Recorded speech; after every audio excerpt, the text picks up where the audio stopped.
Warning, this podcast contains mature themes and coarse language. The hosts frequently employ humor to offset the serious and occasionally upsetting material. Listener discretion is advised.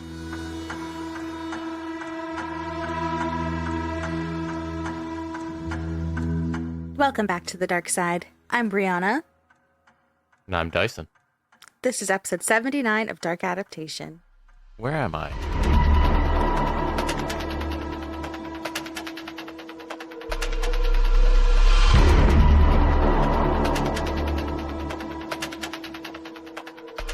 Let's jump right in.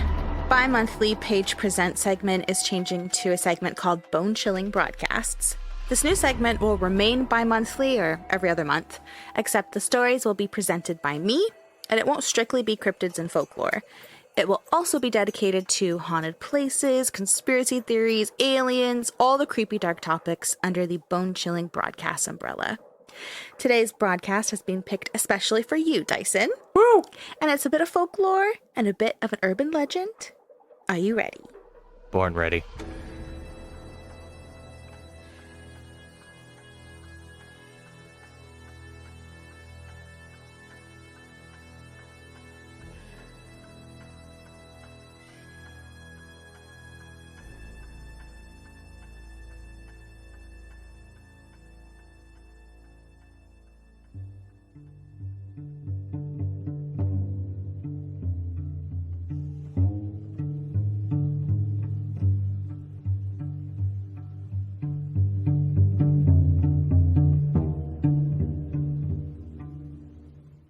In the summertime of Edo, Japan, the oppressive heat and humidity had people longing for the night and the relief brought by the setting sun.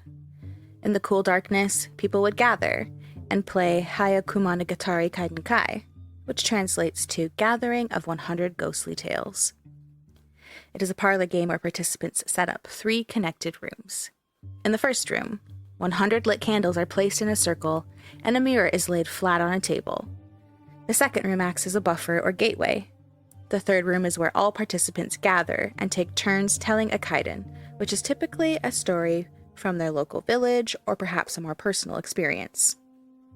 Once the tale was told, the storyteller would move to the first room to extinguish a candle and gaze into the mirror before returning to the third room for the next story.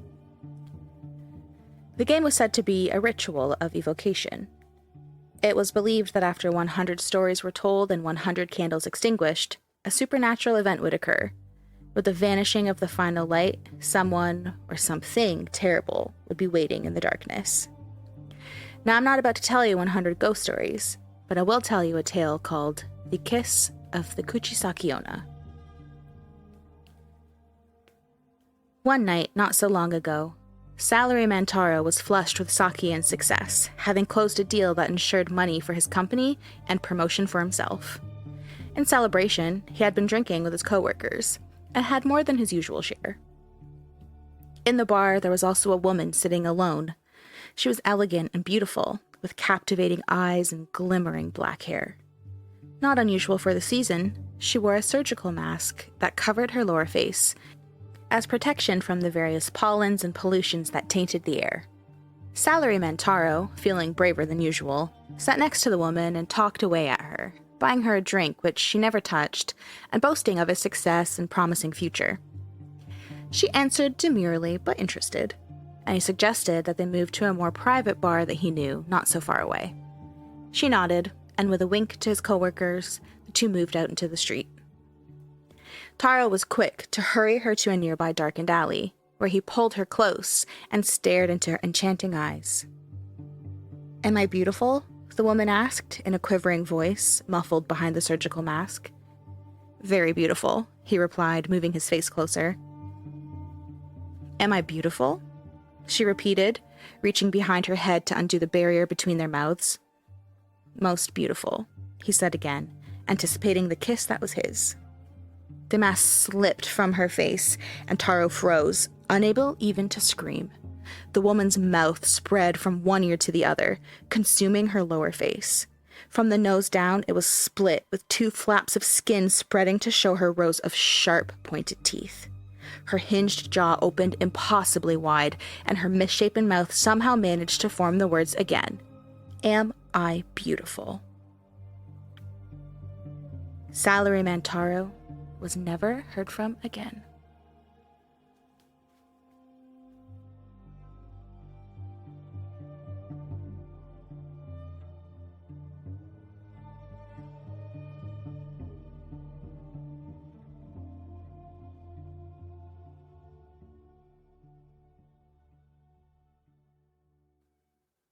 This brief tale, The Kiss of the Kuchisake-onna, was from an article titled Tales of Ghostly Japan in Japan Zine, Japan's most read magazine.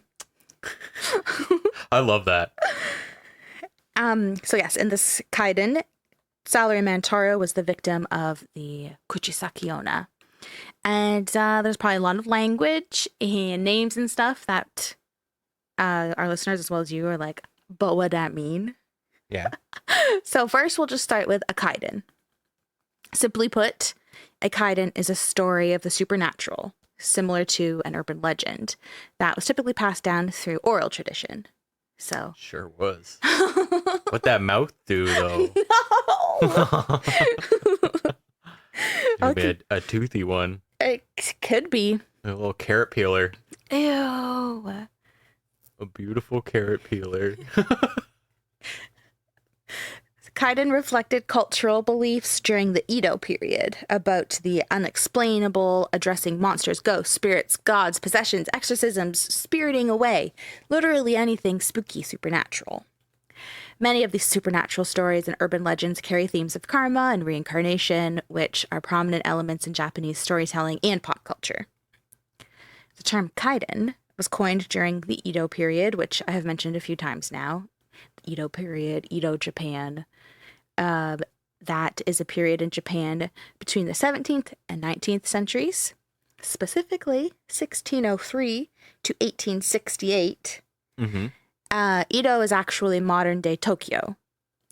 And the Edo period was basically the dawn of a new era for Japan. It was the beginning of modernization in the Japanese world. It was a period after a lot of civil war and unrest. So it would be like after the feudal period? Yeah. Yeah, when there was all these samurais running about, and you had Tom Cruise, and, you know, he was doing his thing with his sword play, and I forget the plot of it, but I do remember that I watched it in the movie theater, and there's this neckbeard in front of me when I was a kid watching this, and then he left the movie theater and 100% went home to go, you know, eat hamburger helper with some chopsticks. That's what he saw The Last Samurai in theater. Yeah. I've not seen that movie, but at least you walked away learning all that. Oh, it wasn't from that. Oh. It's just an impression. Impression left on you. It's so nice that when you think of samurai, you picture Tom Cruise.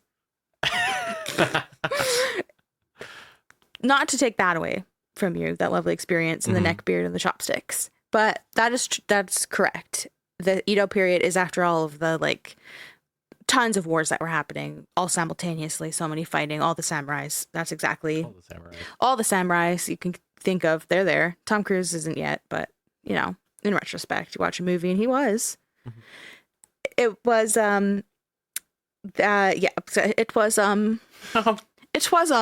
have a remarkable ability to derail you. Incredibly so. Because I get a lot of thoughts swirling around and I'm like, hamburger helper and Tom Cruise, what's happening? Where's he going? You nailed that. Samurais. So after all of the fighting and the civil wars and the unrest, whatever, there was this period where people were finally starting to chill out and we're getting a more modern world. The population doubled. It was a bit safer for people. There was a better class system and hierarchy being established. It was basically a very incredibly important and influential period for Japan. And during this boom is when kaidens came to fruition, which, as we know, are the oral storytelling. These supernatural, spooky tales were passed down orally, typically when playing parlor games like Hyakumonogatari Kaidankai, which we learned from the intro translates to Gathering of 100 Ghostly Tales. Some people, like author and folklorist Matthew Meyer, believe the Kuchisake-onna Kaiden in particular dates back to Japan's Edo period, when spooky stories were passed around for entertainment and traditional purposes. But others, like Japanese literature professor Ikura Yoshiyuki, believe the legend of Kuchisake-onna originated as recently as the late 1970s. So that's a huge gap. I know I write about it later, but I think they're both right. I think that the truth lies somewhere in the middle. Like, it was totally an oral story that was passed around since Edo Japan, but the like urban legend creepy lore of it did peak in the 1970s. Yeah, it's such a tricky one, especially with written history. If you get like a professor who goes like, well, I need to see proof. Yes. Then they're going to be like, if they're going to be bound to say 1970s is when it came about. But yeah, I mean, Canada has its own history where we have to recognize that oral tradition and written tradition, just because there's not a written tradition does not mean that there's not a history and a proof of it. We learned that lesson with our indigenous population, and we used to have that viewpoint. Exactly. And we shifted away because it was just so erroneous, but yeah.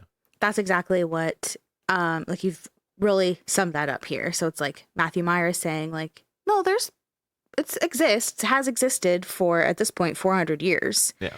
It's just that this Japanese professor is like, yes, but like we don't have I want to see the proof of it. And there's no proof really until 1970s. Yeah. So exactly. It obviously lies. They're both right.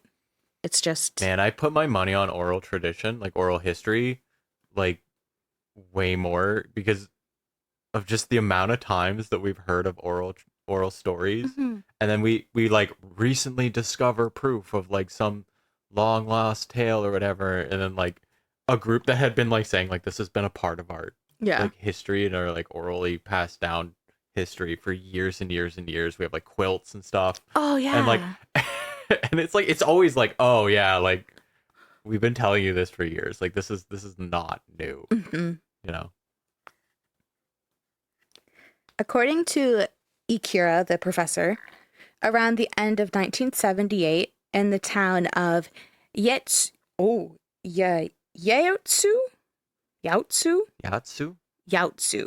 in Gifu prefecture in Japan. Listen, I practiced all of these Japanese words out loud, but it's still tough. Yeah. So, in Gifu prefecture, Japan, a rumor circulated that a lady spotted a woman with a slit mouth standing in the corner of the family's garden. On January 26, 1979, the local newspaper Gifu Nichi Nichi Shinbun printed an article about the story to, quote, spread awareness of this creepy woman prowling the area. The story spread, with other publications printing the story. For example, the weekly publication Shukan Asahi printed a story on March 23rd, 1979, and the weekly news magazine Shukan Shinko on April 5th, 1979. So you get that one local newspaper, word of mouth spreads, and then all of these little other publications are like, that's a really good, creepy story. I want in.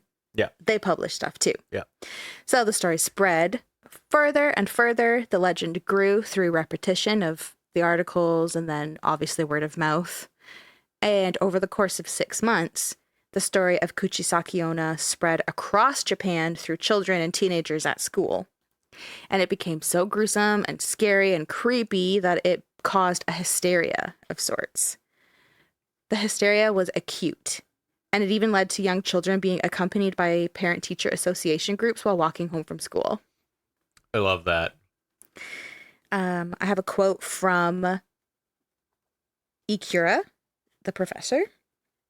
Quote, before, it was rare for rumors to cross over to another school district, but cram schools brought children from different areas together, and they took the stories they heard about other schools to share them at their own. As they passed them on further to relatives and other contacts by telephone and so on, other newspapers and television stations picked up this story. Cram schools started in the evening, and when they ended, children came out in groups onto the night streets. They saw adults they had never seen before, like women going out to their nightlife entertainment jobs, or drunks on their way home from the bars. As Ikira notes, this boosted anxiety among the young students about the possible presence of people who could hurt them, and anxiety projected in the Kuchisake-onna. At first, teachers and parents were also worried, conducting patrols and arranging for children to return home in groups. The rumors died down around the start of the summer holidays in 1979, but the powerful image of the Slit-mouthed woman lingered in everyone's memories, establishing itself as another monstrous figure. Unquote. Do you know what a cram school is? A cram school? Cram. I do not. So it's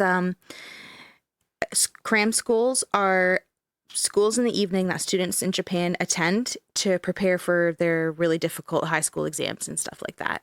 So they have to go to school all day, but then they go to a cram school, which is basically like the equivalent in like America, for example, would be people who do like SAT prep.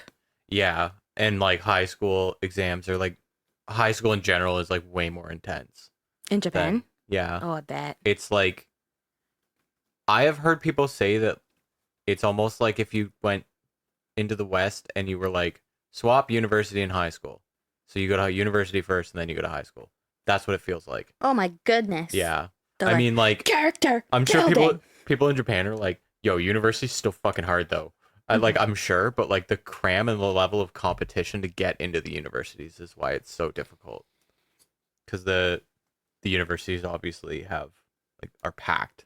Oh, super competitive. Definitely. So like you would cram and like try to get the best possible grade, and super competitive. Just like in like there's sports too.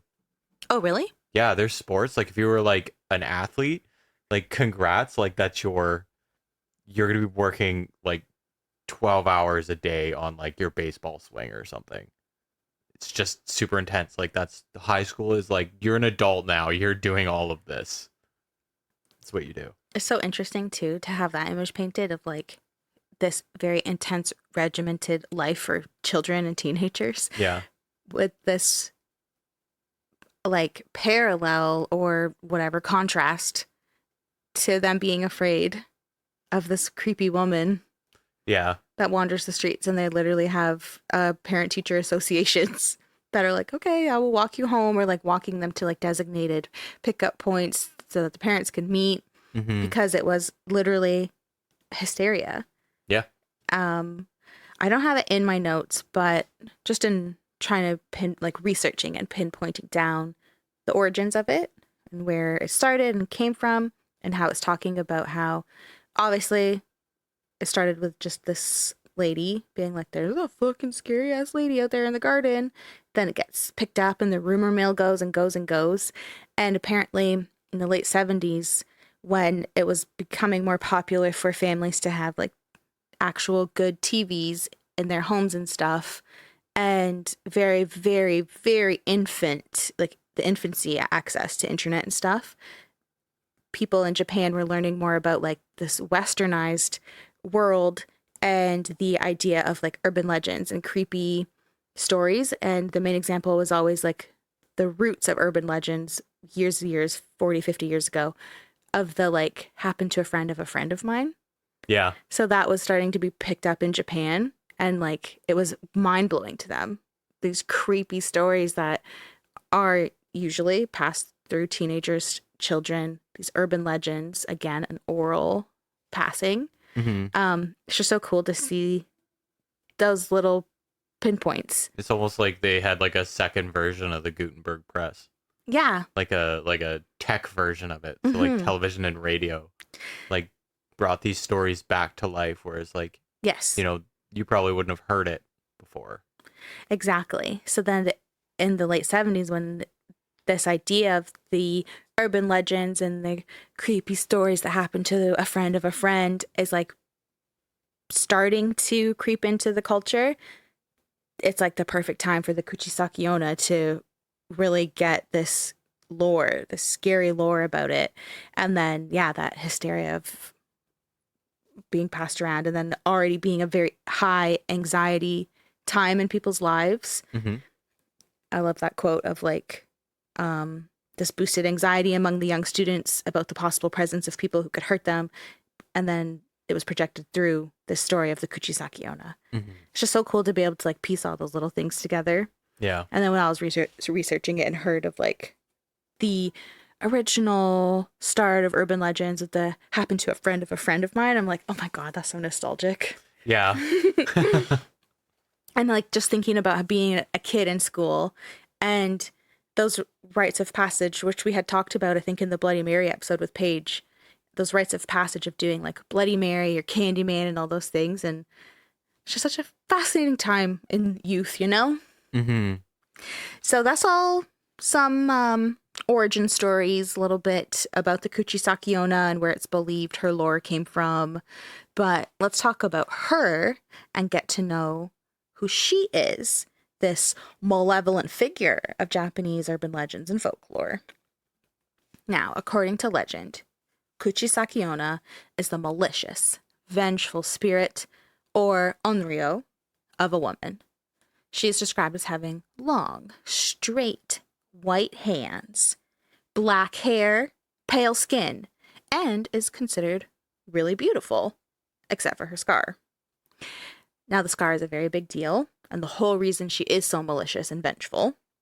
Her anglicized name is Slit-mouthed Woman, so you can imagine where the scar is. Also, I think a very vivid picture was painted in the opening story. Definitely. So the scar is a result of her face being mutilated during her life, with her mouth being slit from ear to ear, otherwise known as the Glasgow smile. Now, she received her Glasgow smile in various ways. Depends on what story you hear, what version you hear. Some versions of the story say Kuchisake-onna was either the adulterous wife of a samurai or a mistress of a samurai during her life. She grew very lonely because the samurai was always away from home fighting. As we know, it was a very volatile period before Edo Japan. And so to fill this void in her loneliness, she began having affairs with men around town. When the samurai heard of this, he was outraged, and as punishment for her infidelity, he, being the husband or the lover, depending, sliced the corners of her mouth from ear to ear and asked, "Who will think you're pretty now?" Which is why she goes around, "Am I beautiful?" Another version says her mouth was mutilated during a medical or dental procedure. Another states her mouth was slit by a woman who was very jealous of her beauty. Some variations of the legend say inside her slit mouth, it's filled with a ton of creepy razor-sharp teeth. Regardless of how her face was mutilated, she did die, and after death, she returned as an onryo, which is the evil spirit. As an onryo, she covers her bloody gash of a mouth. The most popular version of her face covering is a cloth mask, often specified as a surgical or medical mask. But some legend variations say she covers her mouth with a handkerchief or a hand fan. And I'm sure everyone knows the hand fan. It's like a typical like Japanese accessory. Memoirs of a Geisha. Yeah, there you go. Yep. She always carries around a sharp instrument with her. And again, it varies. It could be a knife, a machete, a scythe, or a really large pair of scissors. I hate the scissors. That's usually what it's depicted as, is a large pair of scissors. Yeah, I hate that. This is a story meant to scare the shit out of guys, isn't it? Oh, this beautiful woman takes you to the alley, and then she's just going to kiss you. JK. It's a razor-sharp teeth with a slit-open mouth with an unhinging jaw, and she's got scissors. You can imagine what she's going to do with the scissors. It's up to you. Onryo, vengeful spirit. Yep. Watch out, men. Insert scissor sound. Absolutely not. Tell you what I will do. Oh. That's for you. Classic. Yeah. Classic Dyson lore. With her face covered and her weapon of choice, she lurks around the city, lingering in darkened streets and alleys and appearing to lone travelers. You can't just run away, though, because she possesses supernatural speed. She's fast as fuck. Mm-hmm. Oh shit. She'll ask potential victims if they think she is beautiful, often phrased as "watashi kirei," which translates to "Am I beautiful?" If the person answers no, she will either kill them on the spot with her weapon or wait until nightfall and murder them in their sleep. No. If the person answers yes, she will reveal her mutilated mouth and repeat the question, "Am I beautiful?" or ask "koridomo," which translates to "even now." If the person responds with no or screams in fright, she will stab them and kill them, or she will cut them in half. Oh. If they say yes, she will slice the corners of the person's mouth from ear to ear, resembling her own disfigurement, because they agreed she's beautiful. So she'll be like, okay, here you go. Now you're beautiful too. Very unfortunate. There are several methods that a person can use to survive an encounter with Kuchisake-onna. One is to answer her question by describing her appearance as average, and while she's trying to think about what that could mean, you could have time to run away. Oh my god. You nag her into confusion? Yep. That's fucked. So there's also the option of, instead of answering yes or no, you can use neutral, vague, or loose language, which will confuse her even more, and again, you'll have time to run away. The most beautiful person in front of me. So while she's trying to, like, get it all in order of, like, shit, how do I stab you now, or do I thank you? Then you've already run away. I'm gay. Yeah. She's like, okay, well, I'm intolerant. Exactly. Yeah. So even though Kuchisake-onna is described as having supernatural speed, it is possible to get away if she's confused enough, because you can get a good head start and outpace her. It's believed that evil spirits in Japan can only move in straight lines. So even if they move at an incredible speed, it's still a process for them to get around. So you can, like, juke them. That's so funny. Mm-hmm. You can route them. Yep. Oh my god. Because they're an evil spirit, so they have to move literally at, like, straight line 90-degree angle. So they're like a rook. Yeah, they are. Wait, is that the horse? That's the rook is the one that's it's the tower, and it can go only move forward, backwards, left, and right. That's right. The horse is like an L. So you just stand at a diagonal and she's fucked. That's so funny. As long as it's far enough away from her, and she does move really fast, so that's why you have to confuse her first.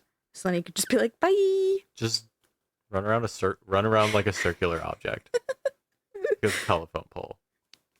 In some versions of the legend, Kuchisake-onna will leave the potential victim alone if they answer yes to both of her questions. So, am I beautiful? Yes. She reveals her mutilated mouth. Even now? Yes. She leaves you alone and you live. In some versions, however, she leaves you alone and you think you survived the encounter, but she has actually stalked you home, and later that night she murders you while you're sleeping. Rip. Mm-hmm. Mm. Another way to survive an encounter with her is to say you're running late, and she will bow and apologize and allow you to pass.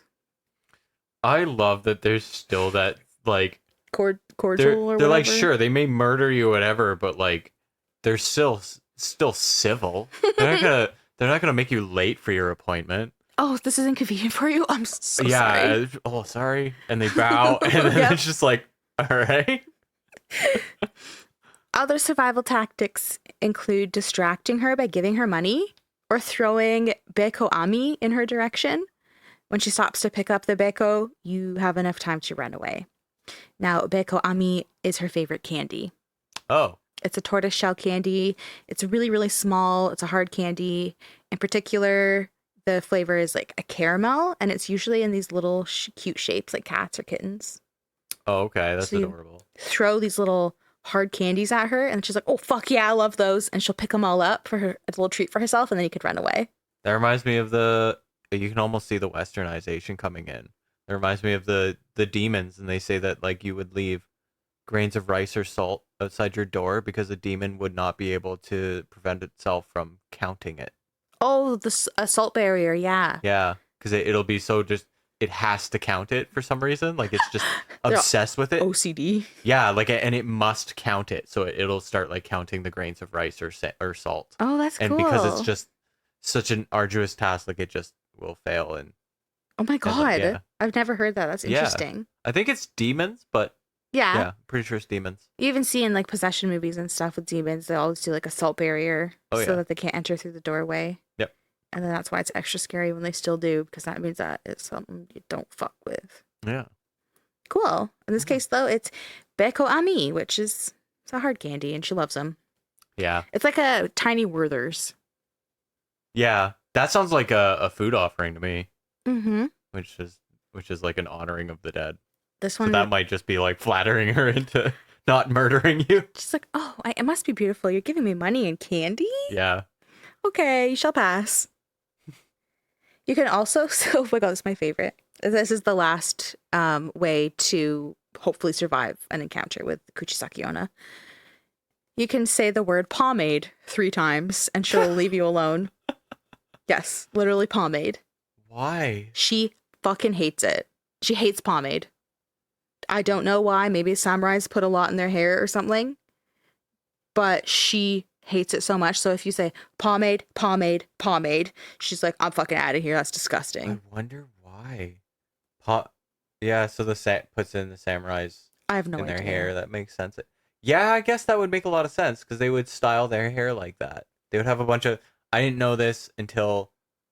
You watched Tom Cruise? No, I watched a different movie. I watched another movie or show recently, and that's why I got the idea. I was like, oh, I would really love to hear about it on Rio. Oh, is that what it was? An yeah. Rio? Just an evil spirit? Yeah, they did. It was literally like a half a minute scene in it, but they were doing like a kabuki theater, and they were talking about like the origin of an onryo, and it was a story of a samurai, beheading his mistress or whatever, and it wasn't the big tooth smile woman. It was just like how to create an onryo. Oh yeah, and it was a vengeful spirit, but yeah, Kuchisake-onna is onryo or a yokai, which is ghost or vengeful evil spirit. Yeah. So there's like so many stories about them all originating from those same things. Usually an asshole samurai. Yeah, exactly. I forgot where I was going.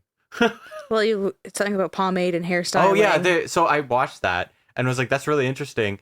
And then I was like, I'm gonna Google some of this because I'm just curious. Like, is that a play they're riffing off of?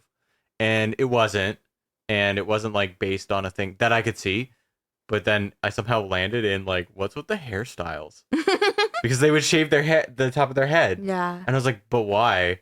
And then they would have like a little, like someone would have like a ponytail almost, like a folded hair in the back, and someone would say like that they would never cut their hair. So I was like, what is that at all? And like, I was looking through it, and they would like pomade it and then fold it, and then you would have different hat styles for your hairstyle. Really? And this whole thing, yeah, because I was just like, what are these hairstyles? I needed to know more. Yeah. But yeah, pomade into the thing. So that makes perfect sense that she sees that and is like, repulsed. Oh shit. Like, yeah. Like, she's like, I hate that so much. I'm out. Yeah. Or yeah, thinking, then you're like, she is the spirit of a woman who was murdered by a man. Yeah. Maybe just the thought of the pomade is like, oh my God. I'm going to be murdered. Yeah. Again. I don't want to die again or have my more mutilation. Yeah. So she's like, peace out. I'm done with this. Yeah. But that makes so much sense piecing it together here because I'm researching it and I'm like, pomade? Like, that is so random. Yeah, they would slick their hair so that they could shape it. So that's definitely a samurai thing. Shut the fucking out of here. Give me the hard candy. Bye. Yeah.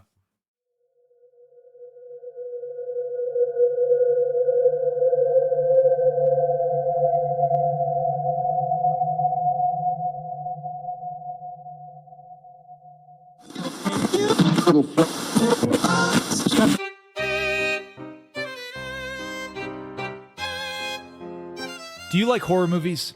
Do you like hanging out with your friends? Do you like having a laugh? Do you like podcasts? Well, you should check out our podcast, Spoils of Horror. We're not a review show. We're a horror movie hangout where we talk about movies that are lost, forgotten, popular, and bizarre, all in the scary realm. You can listen to our podcast while you're doing just about anything. You could be washing your dishes. You could be washing your cat. You could be washing your genitals. All forms of genitals accepted. We are a fully inclusive genitalia show. Yes, we are the #1 ideal podcast for washing your genitals. Our genital Yelp reviews are unsurpassed. 5.5 stars. You don't want to know where that half came from. It's, Now that you know that, check us out on all major platforms. you can search for Spoils of Horror on all social media sites Come and hang out with us. We'd love to see you. and your genitals. Bye.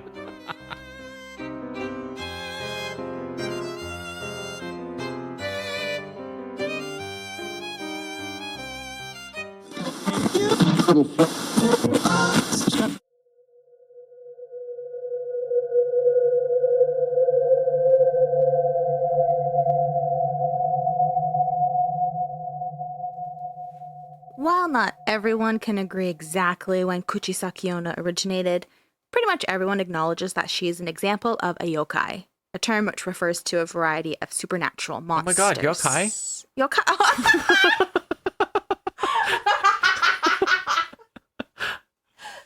I really got her with that one. That was a great example of derailment. Thank you. That was actually really funny. Oh my god, yokai. That's going to become part of my vocabulary now. That was great. Okay, yokai, a term which refers to a variety of supernatural monsters, spirits, and demons in Japanese folklore.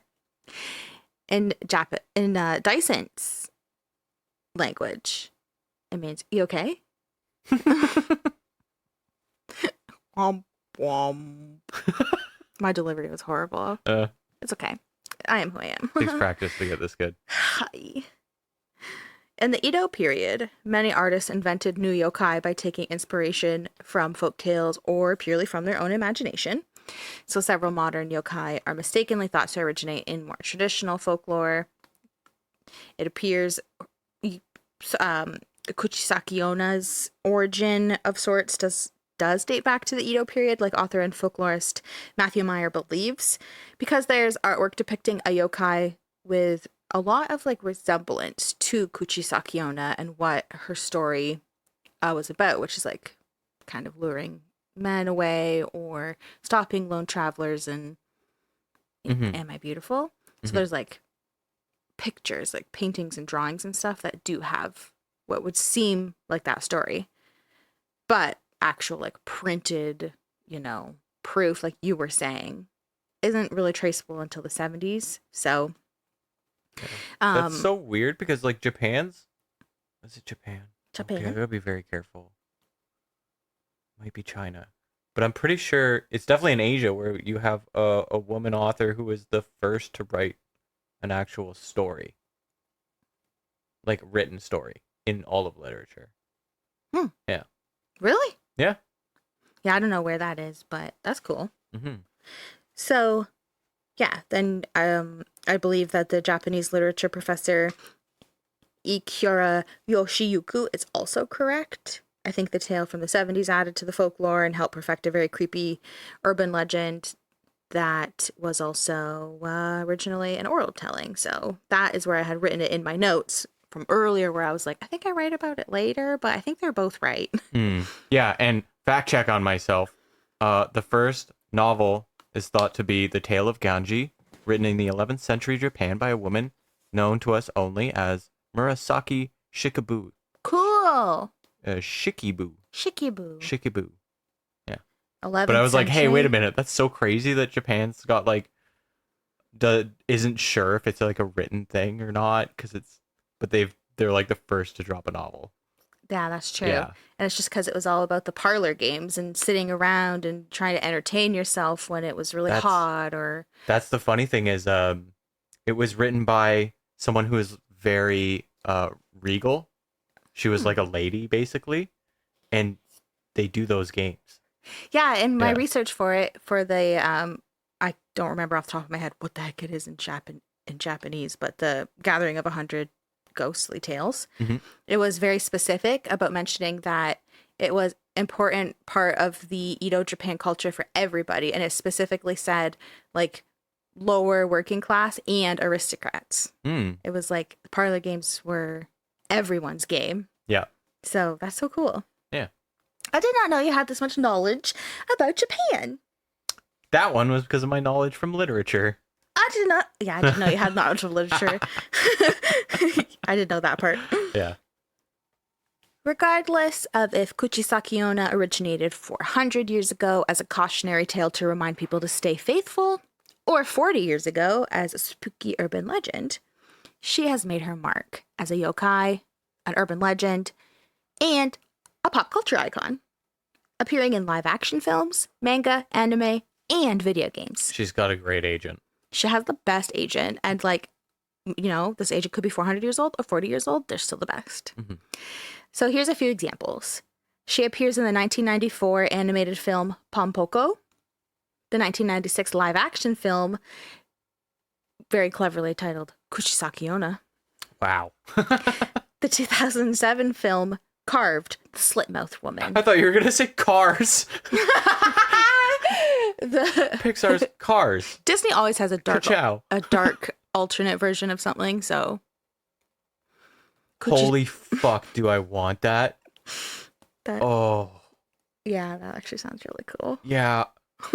Okay, anyway. Does it have to be Cars specific or just... Yes, all of them. Sorry. All of them have to have a dark timeline that's like, okay, you've got the kids version, here's our like spooky adult version. That's like what Universal was trying to do with like how they did the oh my god, fucking Tom Cruise.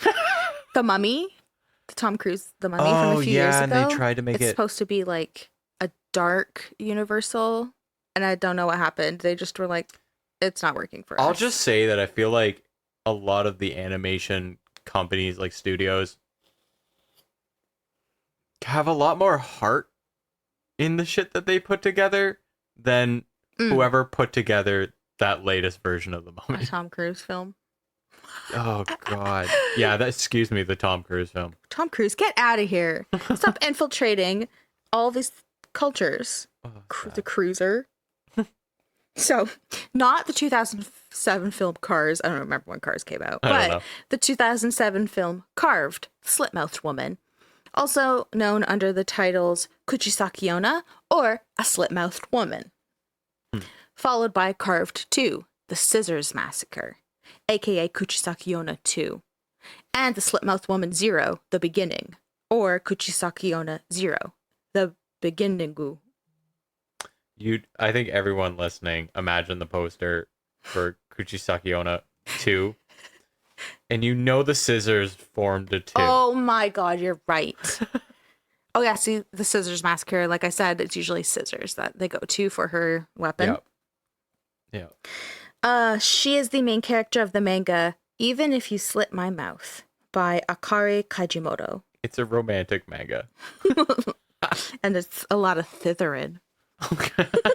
How progressive. And lastly, she appears as an enemy in the game Ghostwire Tokyo, where she has 2 different forms. In the first form, she wears a long white coat, a large white hat, and a surgical mask. And then in her second form, her coat turns red, and she drops both the hat and the mask, revealing her slit mouth. And in both forms, she wields a long pair of scissors as her weapon. And the red coat is something I forgot to mention, just as part of the lore and the urban legend of it, with the kids kind of telling the story. It would vary for what she wears. Sometimes it was like a white dress. Sometimes she would have a red dress, and it's because obviously it's all bloodstained. Yeah, of course. So that's why this 2 forms is like a more conservative white dress with the hat and the mask to hide. And then in her second form, it's like really fucking creepy. Slit mouth out, red dress. Never played Ghostwire. I feel like it has to be that. It has to be the red coat once she reveals herself. Exactly. It's like she's showing you like who she is now, and it's part of her like rage. Yes. Is like what happened to her. So that like if she's gonna show the slit mouth as part of her rage, then I feel like, you know, the bloody clothing also has to be a part of that. I was going to say the same thing. The red is like obviously symbolic of blood and violence, but also her rage. She's literally full of rage. A man killed her. She's a spiteful spirit. Vengeful spirit on Rio. Yep. Regardless which Kaiden you are telling, or if you are playing Hyakumonogatari Kaidankai, Japanese stories, urban legends, and folklore are to be taken seriously. In Japan, the dead can be dangerous and make demands of the living. These demands must be met with the utmost care. Traditions, such as oral storytelling, are to be respected, as are the subjects of the tale, like Kuchisake-onna. You must take care not to anger the dead, and rituals used to evoke their spirits must be done with caution and tradition in mind. I believe it. Oh, I wanted to talk about this earlier. Oh, okay. To cut you off before you were cutting us off on the episode, I wanted to point out like how well Japanese culture melds with these stories. And if you remember, I think it's 2011, they had that horrible tsunami that killed like thousands of people along the shoreline. And they have these beautiful ways of melding the spirit of the dead to the living, similar to like, you know, the Spirited Away kind of style, where there's this almost like veil between the living and the dead. And there was this story that I read, and I think it was the New York Times who talked about it. But people were having telephone calls with their lost loved ones. And there would be telephone booths. And I'm not talking metaphorically, and I'm not talking like, guys, this happened. I'm talking, they had telephone booths set up along the shoreline, and people would go in there and have conversations with their dead ones and let them know what's been going on in their life since they've lost them. It is honestly, I read that story and cried. Aww. Like I was like, this is so sad, but so beautiful of a way to process loss like that. But they do that with their stories all the time. It's this really cool, like, way of like even their cultural like milieu, like their cultural style and aspect is brought into the dead, where you'd have these polite phone conversations like checking in with your loved one. And yeah, so anyways, I thought that that's kind of just like all over this story as well, just tied to a different era of Japan. Yeah. Yeah, That's so nice. yeah. I love that you cried. You're so sensitive. I'm a tough man. What are you talking about? That one that you're talking about, that example of the tsunami in 2011, that's actually an episode of the like resurgence of Unsolved Mysteries on Netflix. So it's called Tsunami Spirits. Oh yeah. Yeah. So if everyone has Netflix these days. Yeah. If you want to hear more about that, you could watch that episode. I don't know what episode it is, but it's on Netflix. It's like the newer Unsolved Mysteries. And I know a lot of people skip it though because people are freaks and they won't listen to it because it's like Japanese. So you have to read subtitles. Or oh my god, do better, guys. Or you could guess put dubbing on, but I fucking hate I thought you were gonna be like, because they don't like the paranormal version stuff, and I'm like, I guess, but I was like, those are maybe fun. that's also why. But I know people were like, I wasn't in the mood because I didn't want to have to read all the subtitles. Oh god. And it's like this one of the best episodes. It's so touching, and it talks about that, the phone booths, and obviously has footage that was captured of the tsunamis coming in because it was originally the earthquake. God, it was terrifying. I remember exactly where I was as that was happening, like because I was in university still, and like I saw it where because the first news was like tsunami hit Japan, and then the power plant failure. Oh yeah. And potential meltdown, and everybody was on like edge. And I remember when that happened, it was like 3 a.m, and I'm a night owl. And I was like, literally, like I got out of my dorm. I was like, guys, like turn the news on. But yeah, it's like it was just a monumental event in Japan. And then you have these stories that kind of end up getting melded into the spirit world, right? Where people will try and connect with their lost loved ones and make meaning of these like huge tragedies or huge events in people's lives. And, you know, it's not surprising, like that also carries over for like cultural events, cultural shifts, right?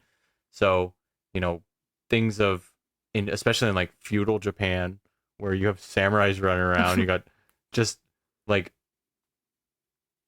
the idea of like, I guess like the honor of a samurai and the honor of a lady and all that kind of stuff melding into this like story of being like betrayed or spited or slighted, I mean. and creating this whole kind of terrifying story, but still kind of capturing the element of that culture into it, and then carrying that all the way over, and then giving it almost like a resurgence in the 1970s is so cool. And I don't know. Even though it's scary, it's kind of their way also of embracing how stuff is hard and dark, and it's like, okay, well, we can take that back and put the power into how we decide to tell the story. Yeah, there's just a level of intimacy in the story. Exactly. And how you're saying, like, the level of intimacy, the fact that there's honor in the people you're talking about, regardless of if they are good or bad or whatever the case is. That's why I chose to end it by saying, like, we can tell these stories, we can talk about them, we can carry them forward, we can appreciate them, admire them for what they are, which is the dark creepiness that inherently people aren't fascinated by. But you have to respect them. And if you were in Japan or a Japanese person or whatever, it is a very rooted in tradition. It's very special and important. They take it very seriously, their spirit world. So, gotta always practice it with caution and tradition in mind. That's a story of the Kuchisake-onna. I don't know if you have any other like cool Japanese facts, 2 cents, whatever. No, that was perfect. I loved it. We had just whenever we're coming back from the gym or something, and you were like, I kind of have an idea. It's like a spooky Japanese tale. And you didn't give me an exact name, so I kind of just went with it. I picked this one, Kuchisake-onna, or Slit-mouthed Woman. But this episode also like introduced us to the language, like what a kaiden is, what the parlor games are, what a yokai and onryo is. So then now it's kind of like, cool, we know all of this. It's a good base point. So going forward for our bone-chilling broadcasts, there could be other onryos and yokai or urban legends and stuff that I can talk about that had either originated in Edo, Japan, or it's more recent urban legends, or lie somewhere in the middle, like Kuchisake-onna does. Personally, I think that's like an untapped well. I can't wait until like we start getting back into like doing movies and stories about like the horror aspect that Japan brings forward. I mean, like we had Ringu, right, back in 2000s. Yeah. The Ring. The Ring. Yeah, I think that's from the late 90s in Japan, and that is an example of a yokai or an onryo. Yeah. A vengeful spirit. I think that stuff's so like that gives me the same level of like joy as like when I see Poltergeist. I know, you're like giddy. You're like, I love it. I This do. tickles It's the right part of me. It's the exact type of horror I love, and the perfect type of ghost story I love. Beautiful. Is just that level. Like sometimes it's domestic, sometimes it's like on the street, but it's this like it's not detached in some way where like, oh, I went into an insane asylum and now like, you know, shit hits the fan. Like we would have so many of those movies. You're literally just leaving your cram school and all of a sudden you're terrified of the Kuchisake-onna and there's a story luring behind you it into the and alley. meaning, and it's like something you can stumble in without even like knowing, and it's perfect. I love that kind of stuff. Great. I could tap into that. See if there's any more onryo yokai stories I could tell you about. Thank you everyone else for joining us for episode 79. Bone Chilling Broadcast is a segment I'm very excited to take on. It's a great reprieve from the usual dark subject matter.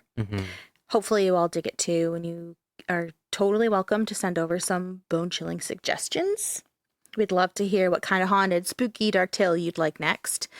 And you can do that by visiting the episode description or show notes wherever you're listening for links to our email address or Instagram, however you feel like reaching out. The episode description also has other important links related to our show, like our Patreon, which has a new, cheaper price tier. Long story short, the Canadian conversion rate was driving me crazy. It was too pricey. I hated it. Check it out if you feel like it. If Patreon and bonus content isn't for you, that's all good. Just make sure you subscribe to our show wherever you're listening so you don't miss an episode. We'll be back soon for a Missing Murdered Mysterious episode and our 80th episode, which is Dyson's. Moi. C'est moi. C'est moi. Thanks for tuning in, and we'll catch you on the dark side. Perfect. Bye.